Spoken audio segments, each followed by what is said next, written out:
زندگی مسلسل جدوجہد اور جستجو کا نام ہے۔ اللہ ہر پرندے کو رزق دیتا ہے مگر اس کے گھونسلے میں نہیں ڈالتا۔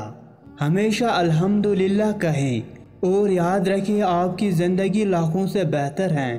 اپنے اندر پرندے کی طرح عاجزی پیدا کرو جو آسمان کی بلندیوں کو چھو کر بھی گردن جھکا کر رکھتا ہے۔ بے شک عاجزی اللہ تعالیٰ کو پسند ہے۔ اللہ سے کبھی مانگنے لگو تو اوقات دیکھ کر نہیں بلکہ اس کی شان دیکھ کر مانگنا۔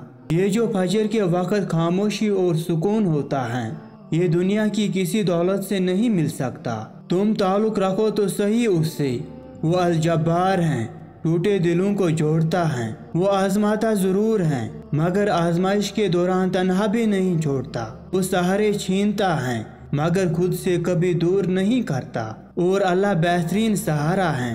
انسان بزدل اتنا ہے کہ سوتے ہوئے خواب میں بھی ڈر جاتا ہے، اور بیوقوف اتنا ہے کہ جاگتے ہوئے اللہ سے نہیں ڈرتا۔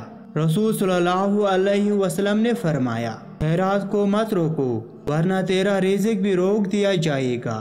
کیا تم نہیں جانتے کہ اللہ کو وہ سب کچھ معلوم ہے جو تم چھپاتے ہو اور جو ظاہر کرتے ہو؟ سوشل میڈیا، اس کی نیکیاں پہاڑوں کی طرح وزنی ہیں لیکن اس کی برائی بھی پہاڑوں کی طرح باری بار کم ہے۔